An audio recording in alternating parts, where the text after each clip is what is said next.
तारिक के हो कता आउनु त कन्फर्म कन्फ्युज भएर उनीहरू गयो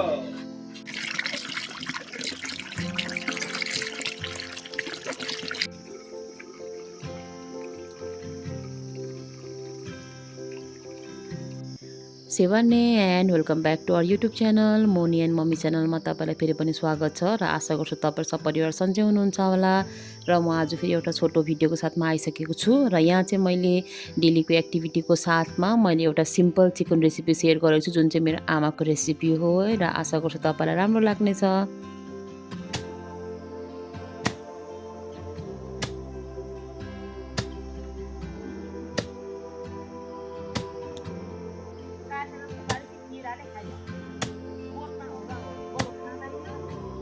यति नै हो दाल?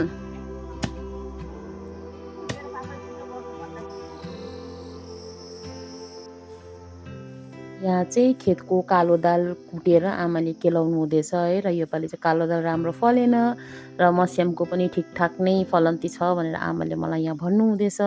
र एक्चुअली कालो दाल त मलाई मन पर्दैन, म खाएको भनेको मस्याम मात्रै हो। 1:30 बज्यो।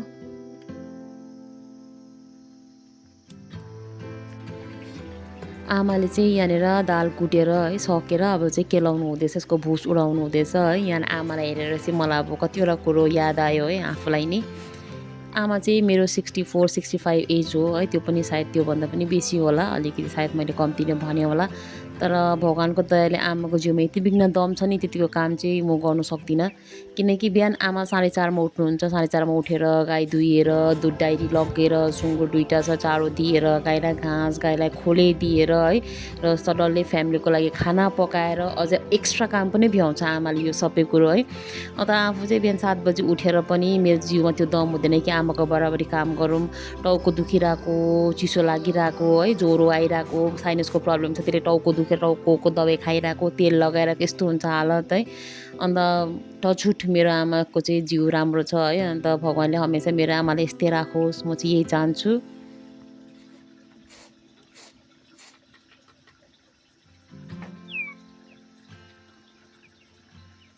अब चाहिँ रात पर्न आँट्यो है, र आज चाहिँ घरमा पाक्दैछ लोकल चिकन है। यहाँ चाहिँ वाचिपा निकालिसकेर पनि है, तितो मतलब वाचिपा निकालिसकेर कुखुरा सफा गराइ हुँदैछ। यहाँ चाहिँ है अब के भन्नु, अब पहाड खोदा निक्ला चुवा भनेको जस्तै गाउँभरि कुखुरा काट्ने मान्छे खोज्यौँ हामीले, पायौँ न। लास्टमा चाहिँ हाम्रै नानीले काट्दो रहेछ, मेरो बहिनीको छोरीले हो, एक्सपर्ट रहेछ कुखुरा काट्नुमा चाहिँ। एकजना तलको छुवाएर काटिदिनु भयो सफा टफा, एकदम मारी चाहिँ दिनुभयो, काटकुट सफा टफा चाहिँ नानीले नै गर्नु थाल्यो। ऊ चाहिँ एक्सपर्ट रहेछ काट्नुमा। म त उसलाई हेरेर छक्कै परेँ। हामी चाहिँ गाउँभरि मान्छे खोजिरहन्थ्यौँ यत्रो दिन उसले पनि बोलेको थिएन। अन्त आज चाहिँ मान्छे पायौँ न भन्दा चाहिँ ऊ आफै नै गर्दैछ, घरमा चाहिँ ऊ आफैले गर्छ अरे। यहाँ कुखुरा सफा गरेर काटकुट पारेर साइजको पिस बनाएर उसले आमालाई दिइसक्यो है। अन्त यहाँ चाहिँ आमाको अब सिम्पल रेसिपी तपाईँलाई म सुट गरेर देखाउँदैछु है। एक्चुअली म चाहिँ भेज हो, भेजिटेरियन हो है, म चाहिँ ननभेज खाँदिनँ। अन्त यो चाहिँ आमाको किचनमा पाकेको मैले देखाएको। मेरो त भेजको अलग्गै मेरो भित्र अर्को किचनमा पाक्छ है। यो चाहिँ आमाहरूको रेसिपी म तपाईँहरूलाई सेयर गर्दैछु।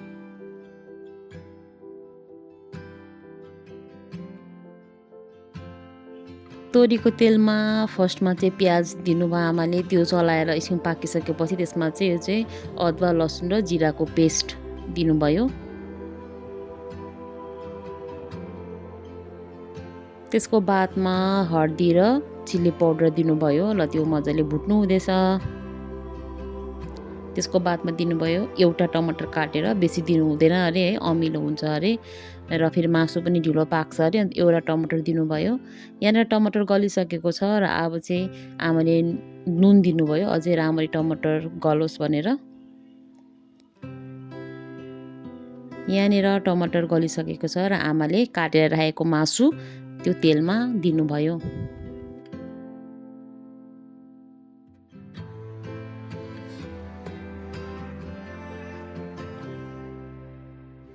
मासु सबै मसलाहरूसँग रिमोलिने गरेर मजाले चलाएर है, एकदम राम्रोसँगले तेल मरमसला फिटाएर चलाएर आमाले यसलाई छोपेर पकाउनु भयो। र आई होप सायद त्यो टेस्टी नै भयो होला, म त खाइनँ है। अन्त यो चाहिँ आमाहरूले पकाएर बादमा आमाले खानुभयो। Thank you for watching.